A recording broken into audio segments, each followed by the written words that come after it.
ಏನೇ ಬರಲಿ ಹೋರಾಟ ಹೋರಾಟ ಎಲ್ಲಿವರೆಗೂ ಹೋರಾಟ ಎಲ್ಲಿವರೆಗೂ ಹೋರಾಟ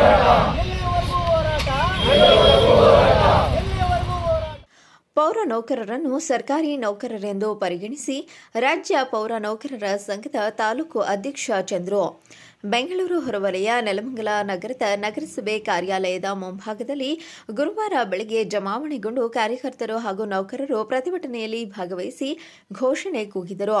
ಸಂಜೆಯವರೆಗೂ ಯಾವುದೇ ನಗರಸಭೆ ಕೆಲಸ ಕಾರ್ಯಗಳನ್ನು ಮಾಡಲಿಲ್ಲ.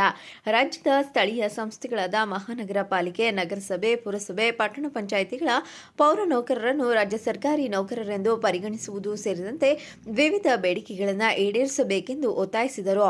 ಪೌರ ನೌಕರರನ್ನು ಸರ್ಕಾರಿ ನೌಕರರೆಂದು ಪರಿಗಣಿಸಬೇಕು ಎಂದು ಆಗ್ರಹಿಸಿ ಕರ್ನಾಟಕ ರಾಜ್ಯ ಪೌರ ನೌಕರರ ಸಂಘ ಹಾಗೂ ಹೊರಗುತ್ತಿಗೆ ನೌಕರರ ಸಂಘದ ಕಾರ್ಯಕರ್ತರು ಮತ್ತು ನಗರಸಭೆ ಪೌರ ಸೇವಾ ನೌಕರರು ಗುರುವಾರ ನಗರಗಳಲ್ಲಿ ಪ್ರತಿಭಟನೆ ನಡೆಸಿದರು.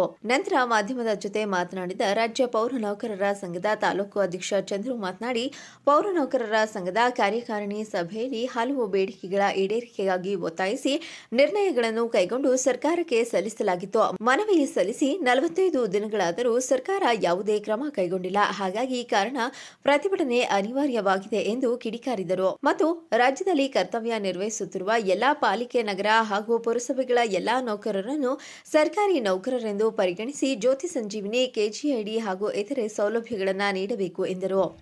ಇವತ್ತಿನ ದಿನ ರಾಜ್ಯಾದ್ಯಂತ ನಗರ ಸ್ಥಳೀಯ ಸಂಸ್ಥೆಗಳಲ್ಲಿ ಮುಷ್ಕರವನ್ನು ಕೈಗೊಂಡಿದ್ದೇವೆ. ದಿನಾಂಕ 27/5/2025ರಿಂದ.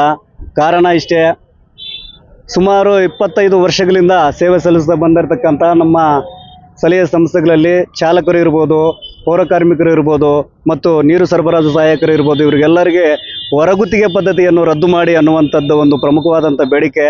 ಎರಡನೇದಾಗಿ ಕ್ಷೇಮಾಭಿವೃದ್ಧಿ ಅಧಿನಿಯಮದಲ್ಲಿ ಇರತಕ್ಕಂಥ ನೌಕರರನ್ನು ಕಾಯಂ ಮಾಡಿ ಅನ್ನುವಂಥದ್ದು ಮತ್ತು ಮೂರನೇದಾಗಿ ನಮ್ಮ ಕಚೇರಿಯಲ್ಲಿ ಕೆಲಸ ಮಾಡ್ತಕ್ಕಂಥ ಪ್ರತಿಯೊಬ್ಬರು ಅಧಿಕಾರಿ ಇರ್ಬೋದು, ಪೌರ ಕಾರ್ಮಿಕರು ಇರ್ಬೋದು, ಎಲ್ಲ ಕಾಯಂ ನೌಕರರಿಗೆ ಸರ್ಕಾರಿ ನೌಕರರಂತೆ ಪರಿಗಣಿಸಿ ನಮಗೂ ಸಹ ಅವ್ರಿಗೇನು ಜ್ಯೋತಿ ಸಂಜೀವಿನಿ ಮತ್ತು ವಿವಿಧವಾದಂಥ ಸವಲತ್ತನ್ನು ಕೊಟ್ಟಿದೆ ಅಂಥ ಸವಲತ್ತನ್ನು ನಮ್ಮ ಪೌರ ಕಾರ್ಮಿಕರಿಗೆ ಮತ್ತು ಪೌರಸೇವಾ ನೌಕರಿಗೆ ಎಲ್ಲರಿಗೂ ಕೊಡಲಿ ಅನ್ನುವಂಥದ್ದು ಮೂರನೇ ಬೇಡಿಕೆಯಾಗಿ ನಾವು ಇವತ್ತು ರಾಜ್ಯಾದ್ಯಂತ ಹಮ್ಮಿಕೊಂಡಿದ್ದೇವೆ.